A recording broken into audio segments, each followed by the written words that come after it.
Depuis le début de semaine, on a l'équipe de France militaire filles et garçons qui se sont entraînés depuis lundi. Donc ils ont fait 2 entraînements par jour, à la fois les filles et les garçons, avec un match des filles hier à la mode Servolex.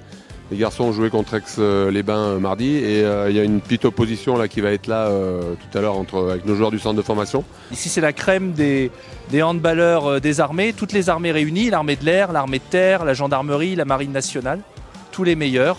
Alors ils sont soldats d'abord, soldats de métier, et ils sont en plus handballeurs et ils vont se confronter aux jeunes, aux espoirs là, de l'académie aujourd'hui. Donc c'est un bon challenge pour les préparer mentalement, physiquement aux compétitions qui viennent. Ouais, alors nous en fait l'intérêt de jouer avec des équipes civiles, c'est que le handball au niveau militaire il n'est pas encore extrêmement développé dans les autres pays.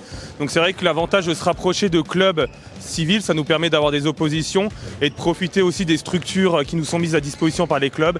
Et voilà, de travailler en opposition, de se rapprocher de clubs, c'est pour la performance, soit pour nous comme pour eux. Je pense que ces échanges sont assez intéressants. En fait, pour l'instant, elle n'a pas de palmarès encore à ce jour. On ne fait pas encore partie du CISM, donc de la Commission internationale du sport militaire. Et donc on essaie d'arriver à cet objectif-là. Et pour cela, on essaie de faire quelques matchs amicaux, de se faire valoir un peu auprès du personnel civil et militaire.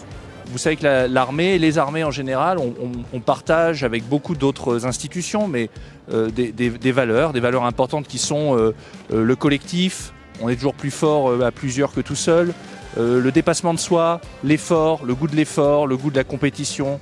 Donc toutes ces valeurs sportives que des équipes portent, que des institutions portent, on les retrouve aussi dans l'armée. Donc elles participent à aussi créer ce lien armée-nation. Ils vont affronter des jeunes là qui sont en pôle espoir et ils vont peut-être donner envie à d'autres jeunes de nous rejoindre. Et puis ça participe aussi à montrer que notre institution militaire, elle est belle, elle rayonne et elle porte de très belles valeurs.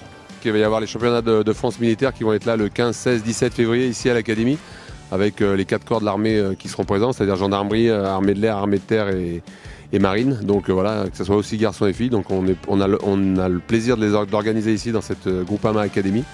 Et voilà, donc c'est important pour nous et voilà, je pense que c'est un lieu qui va s'y prêter. Il y aura pas mal de choses qui vont être faites sur le parvis avec pas mal de démonstrations, des maîtres chiens, des chars, beaucoup d'animations qui sont liées un petit peu à tous ces corps militaires. Donc on est content de les accueillir et voilà, c'est dans la continuité des choses. C'est pour ça que cette Groupama Academy a été faite.